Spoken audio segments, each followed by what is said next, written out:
I never thought a quiet suburban cul-de-sac could feel like a battlefield until I met Karen, the self-appointed enforcer of the HOA. My troubles started innocently enough. I wanted to add a small porch swing to my front porch.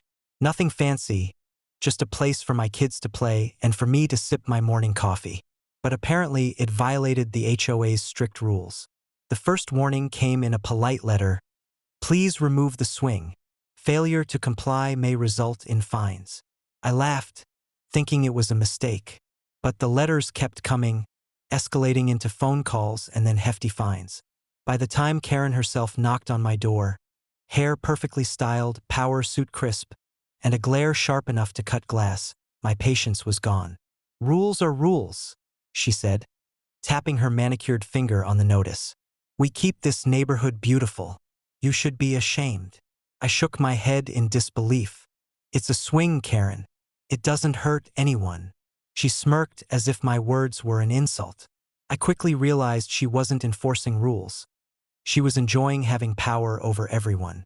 Over the next few months, Karen became a nightmare not just for me, but for the entire neighborhood. She fined neighbors for minor infractions: slightly overgrown hedges, wrong-colored mailboxes, or decorations hung improperly. Every time I drove past her house, I imagined her sitting at a gold-plated desk, laughing while writing arbitrary fines. One evening, after receiving yet another notice, this time for a single potted plant placed improperly, I decided enough was enough. Not a petty revenge plan, but a permanent one. I realized that the ultimate leverage in suburbia was money. I began quietly monitoring real estate listings in the neighborhood. Soon enough, I found that Karen's house was for sale. The asking price was high, reflecting her immaculate property. But I had a motivation she couldn't ignore. I scrimped, saved, and picked up extra work until I could make an offer. Meeting Karen to discuss the purchase was surreal. She was smug, condescending, convinced I wasn't serious. "I don't see why you're interested," she said, tapping her nails. "This isn't a house for someone like you. You'll never appreciate it." "I think I will," I replied politely. Weeks later, after negotiations and a patient attorney, I closed the deal. Karen handed me the keys with an expression somewhere between disbelief and horror. She didn't know I had one more plan beyond simply owning her house. The next weekend, I assembled a team of contractors, demolition experts, and heavy machinery operators. When Karen found out, she called panicked. "You can't do that," she screamed. "I own the property now," I said calmly. "I can do whatever I want with it." By the end of the week, her perfectly landscaped yard and pristine house were gone, reduced to rubble.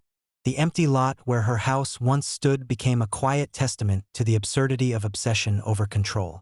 Neighbors, long oppressed by her petty rules, came to watch the demolition. Some cheering, some silently shaking their heads. I didn't gloat. The satisfaction was quiet, knowing that a symbol of unnecessary control was gone. Afterward, life in the cul-de-sac returned to normal.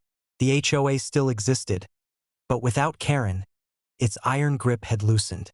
People painted their mailboxes any color they liked, hung porch swings, and planted flowers freely. I often sit on my own porch swing, coffee in hand, reflecting on the twist of fate that allowed me to demolish the house that represented so much tyranny. Sometimes, I imagine Karen driving by the empty lot, scowling at the space where her perfect domain once stood, and I can't help but smile.